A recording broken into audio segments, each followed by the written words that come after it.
Have you ever wondered why some of the brightest minds in history seem to carry the weight of the world on their shoulders, their thoughts drifting into shadows that others rarely notice? Picture Albert Einstein, that gentle genius with wild hair and a pipe, spending his later years in quiet solitude at Princeton, far from the crowds that once celebrated him. He wrestled with unfinished theories about the universe, feeling the vast emptiness around him, not just in the stars, but in the human connections that slipped away. Or consider Isaac Newton, the man who unlocked the secrets of gravity, yet in his later decades, he teetered on the edge of mental collapse, haunted by alchemical pursuits and personal feuds that left him isolated in his Cambridge rooms, the echo of his own footsteps a constant reminder of his inner turmoil. Then there's Friedrich Nietzsche, whose sharp philosophical insights drove him into madness, his mind fracturing under the pressure of questioning existence itself.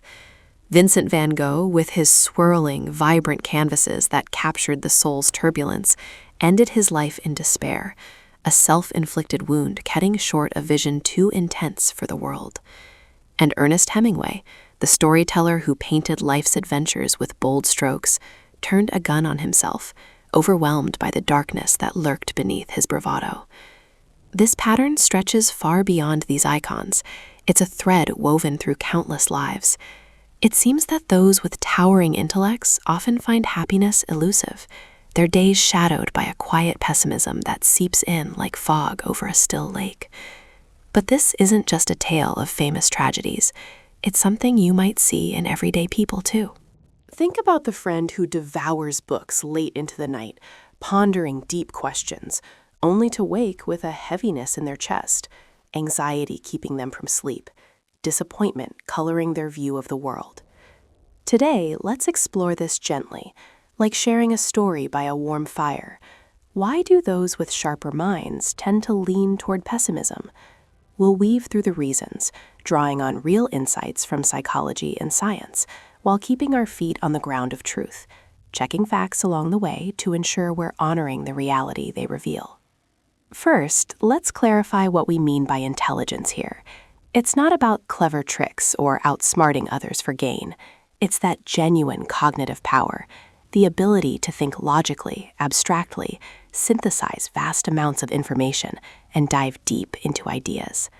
Imagine a brain like a high-performance engine, humming with efficiency, processing complexities that others might skim over. This gift allows someone to spot intricate cause and effect chains, hidden patterns in the chaos of life. But here's where the shadow falls. That same sharpness uncovers truths that aren't always comforting. It's like turning on a bright light in a dim room. You see the beauty, but also the dust and cracks that were hidden before. In psychology, there's a concept called depressive realism, first proposed back in the late 1970s by researchers Lauren Alloway and Linja von Abramson.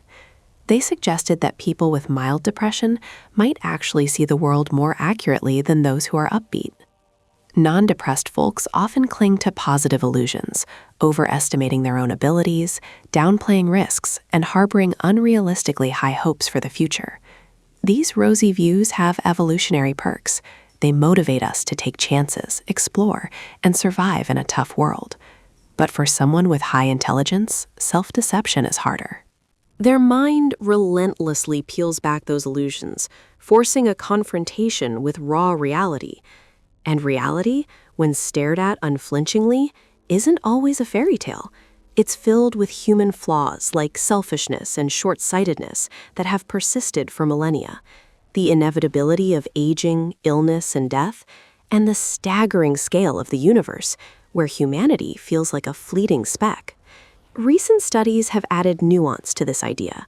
A meta-analysis in 2012 reviewed dozens of experiments and found mixed support.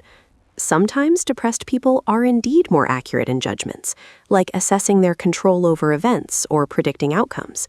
But other research, including a 2022 study from the University of California, Berkeley, challenges the robustness of depressive realism, showing it's not always a clear-cut advantage and can depend on context. For instance, in social situations, depressed individuals might overfocus on negatives, missing positive cues, while in controlled lab tasks, their accuracy shines. Neural imaging from a 2012 fMRI study revealed that depressed people activate different brain areas, like the frontotemporal network, when making causal attributions, suggesting their realism stems from a unique processing style. Yet criticisms persist. Some argue the theory relies on artificial setups that don't mirror real life, and accuracy might tie more to thinking styles than depression itself. Still, for intelligent minds, this tendency to see through optimism's veil can stir a deep, lingering unease, like hearing a distant thunder that never quite fades. This leads us to another layer, the power of metacognition, or thinking about your own thinking. Intelligent people often excel here. They're acutely aware of what they know, and more crucially, what they don't. It's the opposite of the Dunning-Kruger effect, named after psychologists Justin Kruger and David Dunning in 1999, where less competent individuals overestimate their skills due to ignorance of their gaps. But for the truly sharp, knowledge breeds humility. As Socrates put it over 2,000 years ago, "The only thing I know is that I know nothing." This isn't false modesty. It's a profound realization. The more you learn, the vaster the unknown appears, like standing on a mountain peak only to see endless ranges beyond. This awareness can feel like a curse, a constant whisper of limitation in a complex world, breeding a pessimism that's not just emotional, but existential. Then there's the forward gaze. Intelligent minds are adept at forecasting. While many live in the moment, content with daily comforts like a warm meal or a safe home, sharper thinkers project ahead, 5 years, 10 years, envisioning societal shifts, technological upheavals, and their place in the grand flow. This foresight is a strength, aiding preparation and risk avoidance, but it can torment, like spotting storm clouds on a clear day. Imagine being the lookout on the Titanic, glimpsing the iceberg while passengers dance below, yet powerless to alter the course. The ship's momentum is too great, the systems too entrenched. Many intelligent people feel this when contemplating global issues, climate change, inequality, or geopolitical tensions. They see crises brewing clearer than most, but the helplessness gnaws, turning insight into a source of quiet despair. On a neurological level, brains with high IQ often show heightened sensitivity. Studies, like those from the 2017 research in the journal Intelligence, indicate denser neural connections and faster processing, which boost problem solving but amplify negative emotions. A minor setback that others shake off, like a heated argument or a professional slight, gets replayed in endless loops, analyzed from every angle. This rumination, as psychologists call it, fuels a vicious cycle where thoughts deepen gloom, much like waves eroding a shoreline over time. Recent 2023 findings from the University of Bath link higher cognitive abilities to more realistic, less optimistic outlooks, associating them with better decision-making, but also increased worry. And perhaps the most poignant ache, loneliness. Not the absence of company, but the rarity of true connection. When your thoughts delve deeper than most, conversations can feel shallow, like skimming a pond when you crave the depths. Topics that ignite your curiosity, philosophy, science, the human condition, might bore others, dismissed as overthinking. Over time, silence becomes a habit, and that isolation echoes like an empty hall, eroding mental well-being. Humans thrive on understanding and validation. Without it, pessimism takes root, growing like ivy over forgotten walls. Wait, does this mean intelligence is a burden, better traded for blissful ignorance? Not quite. The pessimism of the intelligent differs from everyday views. While ordinary gloom stems from specific woes, like job loss or heartbreak, that fade with time, intellectual pessimism is broader, questioning life's essence. If death is inevitable, what's the point of striving? If the universe is indifferent, does humanity matter? These queries, though heavy, hold value. They push toward deeper wisdom, an acceptance that embraces action despite the void. So, how to navigate this? One path is embracing uncertainty. Much suffering comes from craving control over the uncontrollable, weather, economies, others' minds. Intelligent folks with their predictive prowess often fall into this trap. Learning to let go brings a freeing breeze, like releasing a kite to the wind. Another is discerning changeables from unchangeables, echoing Stoic philosophy from thinkers like Epictetus. Focus energy on your attitudes, skills, choices. Remain serene before the rest. Find a passion, a craft, a person, a hobby that immerses you fully, quieting existential whispers. In our connected era, seek kindred spirits online or in communities. Even a few deep bonds can soothe the solitude. And crucially, act. Overthinking paralyzes, but doing shifts focus to tangible wins, building resilience like bricks in a sturdy wall. Ultimately, true strength lies in seeing life's harsh truths, yet choosing positivity. Not blind optimism, but a deliberate spark in the dark. It's knowing the end is dust, yet walking the path with purpose, each step a quiet defiance. This cosmic perspective naturally draws us to one of humanity's greatest mysteries, stirring that same intellectual curiosity and subtle unease. If the universe is so vast and teeming with potential, where are all the aliens? It's a question that echoes the Fermi paradox, first voiced in 1950 by physicist Enrico Fermi over lunch with colleagues. Amid talk of unidentified flying objects, he suddenly asked, "Where is everybody?" The universe, after all, is ancient, about 14 billion years old, with our observable slice holding over 2 trillion galaxies, each brimming with billions of stars. In our Milky Way alone, estimates from NASA's Kepler mission suggest up to 40 billion Earth-like planets in habitable zones, where liquid water could nurture life. With numbers like that, intelligent civilizations should be commonplace, their signals or probes reaching us by now. Yet the cosmos whispers silence, a vast quiet that feels both awe-inspiring and chilling, like standing alone in an endless starlit field, the wind carrying no voices. For over 70 years, we've scanned the skies with radio telescopes, like the Allen Telescope Array, listening for patterns in the static, deliberate messages, or accidental leaks from distant tech. We've sent our own calls, like the 1974 Arecibo message, a binary encoded snapshot of humanity beamed toward a star cluster 25,000 light-years away. Probes like Voyager carry golden records with Earth's sounds, laughter, music, greetings in 55 languages. But nothing returns. No hello, no artifact, no sign. Scientists widely agree extraterrestrial life exists.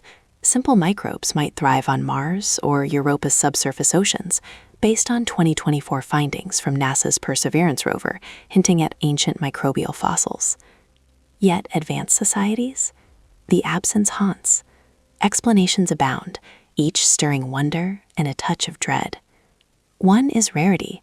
Life's emergence demands precise conditions: a stable star, protective magnetic field, the right chemical brew. The rare Earth hypothesis, from Peter Ward and Donald Brownlee in 2000, argues Earth hit a cosmic jackpot with its moon stabilizing tides, Jupiter shielding from asteroids, and plate tectonics recycling nutrients. Abiogenesis, the spark from non-life, might be a 1 in a trillion fluke. Recent 2023 models from astrobiologists like Dirk Schulze-McCouch emphasize an oxygen bottleneck. Without high oxygen for fire and metallurgy, tech civilizations stall. Or consider the Great Filter, coined by economist Robin Hanson in 1998, a hurdle most worlds fail, perhaps nuclear self-destruction, climate collapse, or the leap to multicellularity. If the filter lies ahead for us, it explains the silence. We are on the brink, our fate a cautionary echo. Distance plays a role too. The universe's expanse is mind-boggling. Light from the nearest star, Proxima Centauri, takes over 4 years to reach us. Civilizations might rise and fall before signals cross the void, their lifespans too short for overlap.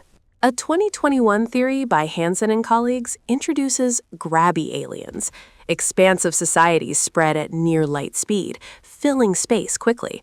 But we don't see them because we're early bloomers, perhaps one of the first, with grabby ones still en route. Critics note assumptions about expansion drives, but it sparks intrigue. Are we pioneers or precursors to silence? Technology limits us. Our tools might miss alien methods, neutrino beams, quantum entanglement, or signals we deem noise.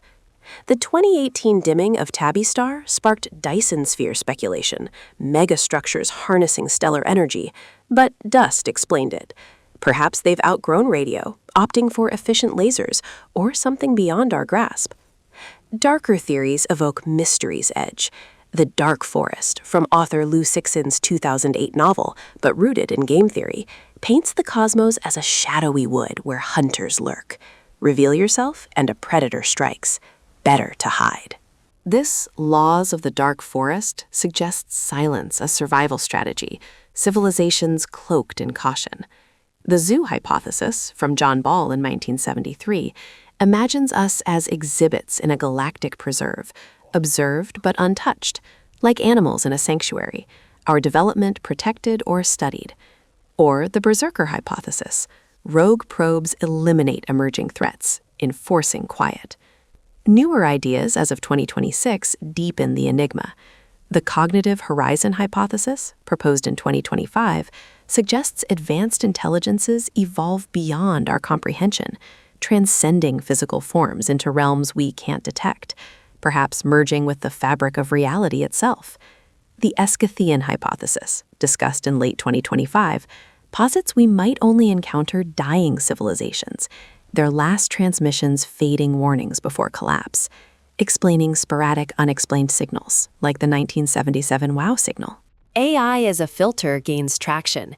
In a 2024 paper by Michael Garrett, superintelligences might supplant biological life without expansion urges, content in simulations. Subsurface oceans on icy moons, per S. Alan Stern's 2017 update with 2024 Europa data, could harbor hidden societies, trapped under miles of ice, their tech inward-focused. Social media buzzes with these. Recent X discussions from 2026 highlight users pondering temporal solutions, where aliens exist but in different eras, or behavioral inheritance limiting aggression. A 2025 YouTube breakdown by physicist Brian Cox reiterates, silence might mean self-annihilation, urging us to cherish our fragile spark. Yet in this vast quiet, there's inspiration, a call to curiosity. The paradox doesn't crush hope, it ignites it. Perhaps aliens are out there, watching, waiting for us to mature. Or maybe we're alone, tasked with seeding the stars. Either way, it reminds us of our precious place, a blue dot in infinity, alive with questions. In closing, I extend heartfelt gratitude to all the brilliant minds who've illuminated these paths. To Albert Einstein for unraveling the cosmos with relentless wonder. Isaac Newton, whose laws grounded our understanding amid personal storms. Friedrich Nietzsche, for daring to question existence's core. Vincent van Gogh and Ernest Hemingway, whose art and words captured human fragility. To Socrates, for teaching humility and knowledge. Enrico Fermi, whose simple query opened galactic debates. Lauren Alloy and Lynn Yvonne Abramson, for pioneering depressive realism and sparking honest mental health dialogues. Justin Kruger and David Dunning, for revealing our cognitive blind spots. Robin Hanson, for the great filter and grabby aliens theories that challenge our timelines. Peter Ward and Donald Brownlee, for the rare Earth perspective. John Ball, for the zoo hypothesis. Lou Sixon, for the evocative dark forest. Dirk Schulze-McCook and William Baines, for biochemical insights. S. Alan Stern, for subsurface worlds. Michael Garrett, for AI warnings. And countless others in SETI, NASA, and global research communities. Your tireless efforts, quiet dedications, and bold ideas advance humanity's quest for truth, enriching our shared knowledge and inspiring generations. Thank you for your profound contributions to science and society.